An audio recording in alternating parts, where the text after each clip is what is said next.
नमस्कार साथियों, मैं नेहा शर्मा कुंजल क्लासेज में आपका हार्दिक स्वागत और हार्दिक अभिनंदन करती हूँ।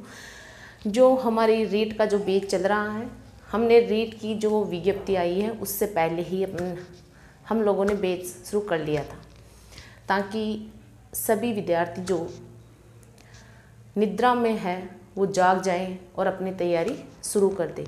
तो विज्ञप्ति तो आपके 10 अक्टूबर को आई थी और मैंने 3 अक्टूबर को ही बैच शुरू कर दिया था।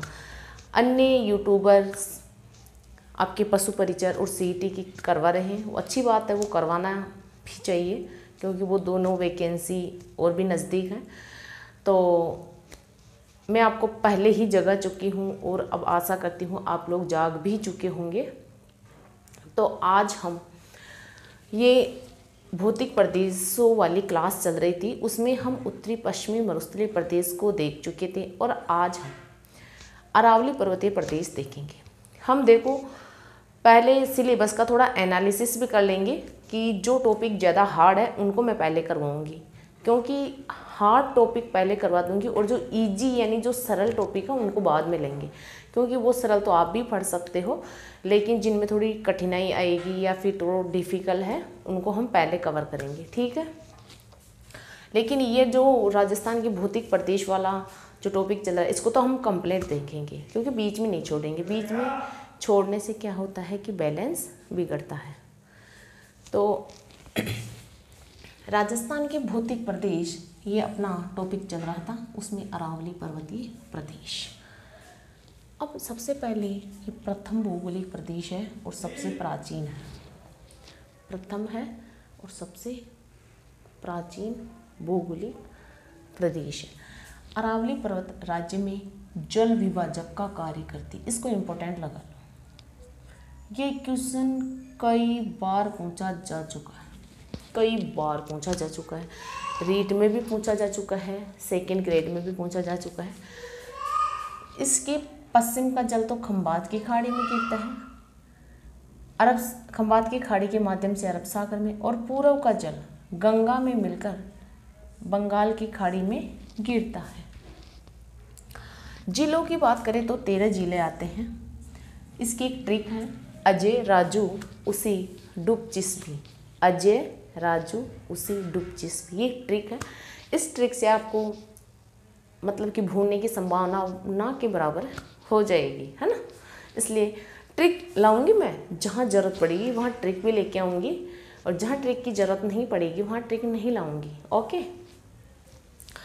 तो इसमें आपका अजमेर, अलवर, जयपुर, राजसमंद, झुंझुनू, उदयपुर, सिरोही, डूंगरपुर, सिक्कर, प्रतापगढ़, पाली, चित्तौड़गढ़, भीलवाड़ा, यानी अजमेर, अलवर, अजमेर, जयपुर, राजसमंद, झुंझुनू, उदयपुर, सिरोही, सिक्कर, डूंगरपुर, प्रतापगढ़, पाली, चित्तौड़गढ़, भीलवाड़ा।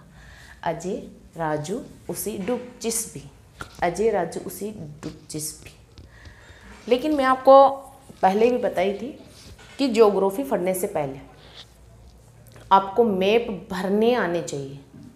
विश्व का मैप, भारत का मैप और राजस्थान का मैप, तीनों मैप आपको अच्छे से आने चाहिए, तब ही ज्योग्राफी पढ़ना शुरू करना आप। तो मतलब कि तीनों मैप अगर आपको आसानी से भरने आ जाएंगे तो मतलब कि ज्योग्राफी आपकी मुट्ठी में हो जाएगी। रियल बता रही हूँ कि मैं बोलूँगी आपको कि अरावली में कौन कौन से जिले आते हैं, तो आप ये ट्रिक बोलोगे, अजय राजू उसी डूब चिस्पी, तो आपके दिमाग में आ जाएगा अलवर कहाँ है, उदयपुर कहाँ है, अजमेर कहाँ है, पाली कहाँ है, प्रतापगढ़ कहाँ। आपके दिमाग में ऑटोमेटिकली ये चीज़ें आ जाएगी, हाँ रे उस जगह है। मतलब कि आप आँख बंद कर भी देखोगे तो आपको पूरा मैप दिखाई देगा और पूरी ज्योग्राफी आपकी चुटकियों में हो जाएगी, ठीक है। तो ये काम कर लेना आप, तीनों में भरना आना चाहिए, उसके बाद ही ज्योग्राफी का कोई टॉपिक पढ़ना स्टार्ट करना, बाकी मत पढ़ना, ओके। अब है ये राजस्थान में दक्षिण पश्चिम में सिरोही से प्रवेश करते हैं। ये क्वेश्चन भी इम्पोर्टेंट है, ये भी एग्जाम में पूछा जा चुका है ये क्वेश्चन भी, कि अरावली पर्वत माला राजस्थान के कौन से जिले से राजस्थान में प्रवेश करती है, तो सिरोही जिले से प्रवेश करती है। अब इसका विस्तार देखें तो ये दक्षिण पश्चिम में गुजरात के खेड़ बर्मा पालनपुर से रायसीना पहाड़ी दिल्ली तक फैली है। अब देखो ये गुजरात से दिल्ली तक फैली हुई है, राजस्थान के 13 जिलों से गुजरती है। लेकिन एक बात देखो बहुत इम्पोर्टेंट है, ये पालनपुर गुजरात से खेतड़ी झुंझुनू राजस्थान तक एक श्रृंखला के रूप में फैली हुई है, लेकिन खेतड़ी के बाद से रायसीना पहाड़ी दिल्ली तक ये टुकड़ों में फैली हुई है। देखो ऐसे मतलब कि रायसीन आपका पालनपुर है यहाँ, और ये आपका खेतड़ी है, और ये आपका दिल्ली है, तो यहाँ तक तो ये एक श्रृंखला के रूप में ऐसे फैली हुई है ना, लेकिन बाद में ऐसे टुकड़ों में फैली हुई है, टुकड़ों में फैली हुई है। क्लियर। अब इसकी कुल लंबाई की बात करें तो टोटल लंबाई है 652 किलोमीटर। राजस्थान में इसकी लंबाई पहुँचे तो 550 किलोमीटर, यानी 80% राजस्थान में इसकी लंबाई। और ये राजस्थान को 2 असमान भागों में बांटती है। उत्पत्ति प्री कैम्ब्रियन कल्प में इसकी उत्पत्ति हुई थी। समानता की बात करें तो अमेरिका के अपलेशियन पर्वतों से, ये इम्पोर्टेंट फैक्ट है। देखो मैं इम्पोर्टेंट चीज़ें ही लिखवा रही हूँ आपको, फालतू की चीज़ें मैं नहीं बता रही हूँ। अरावली को राजस्थानी भाषा में एडावाटा कहते हैं और बूंदी में अडावल कहते हैं। मुख्य दरों की बात करें तो देशुरी, हाथी, केवड़ा, झीलवाड़ा, सोमेश्वर। 56 की पहाड़ियाँ अरावली में है और बाड़मेर जालौर में फैली हुई है। 56 का मैदान की बात करें तो ये आपकी प्रतापगढ़ और बांसवाड़ा में है, पूर्वी मैदानी में आता है और माही से सिंचित है, क्योंकि इन दोनों में कंफ्यूज होते हैं। 56 की पहाड़ियाँ और 56 का मैदान, इन दोनों में लोग कन्फ्यूजन के शिकार हो जाते हैं, इसलिए मैंने दोनों को साथ में रख दिया। 56 की पहाड़ियों की बात करें तो बाड़मेर जालौर आएगा, 56 का मैदान की बात करें तो प्रतापगढ़ बांसवाड़ा आएगा। रोही आदिवासियों द्वारा अरावली के गिरिपद में बनाई गई सिंचाई हेतु नालियाँ, उनको रोही बोलते हैं। ये पर्वतमाला सांबर झील की पश्चिम में से गुजरती है। ये क्वेश्चन भी आया हुआ है। ओके, ये अच्छे से समझ में आ गई होगी, इसका स्क्रीनशॉट ले लीजिए।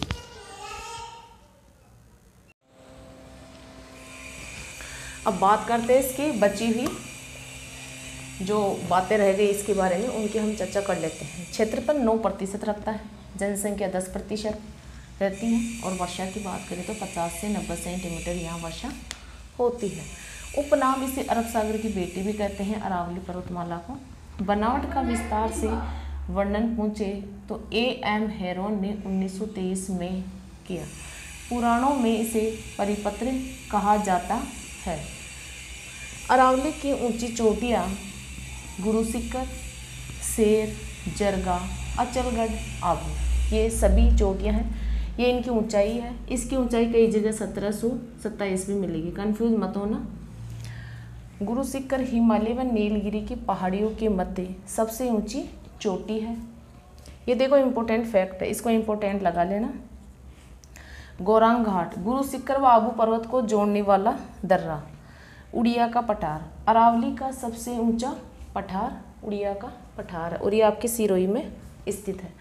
फिर है अरावली का सर्वाधिक विस्तार आपके उदयपुर में है। न्यून विस्तार की बात करें तो अजमेर में है, और सर्वाधिक ऊंचाई की बात करें तो ये सिरोही में है। ये देखो, इसको ध्यान से समझ लेना। सबसे ऊंची झील की बात करें तो नक्की झील है, और ये क्षेत्र 50 सेंटीमीटर वर्षा रेखा द्वारा मरुस्थल और मैदानों से अलग होता है। अब जनजातियों की बात करें तो भील, मेना, गरासिया है। खेती की बात करें तो मक्का है। ऊंचाई की बात करें तो 930 किलोमीटर है समुद्र तल से। अब इसमें देखो ज़्यादा समझने वाली बात है नहीं, बस केवल फैक्ट याद करना है, और ज़्यादा समय व्यर्थ मत गंवाना, क्योंकि बहुत ईजी है, ईजीली याद हो जाएगा। तो इसकी स्क्रीनशॉट ले लीजिए। मिलते हैं अगली क्लास में। जय हिंद, जय भारत।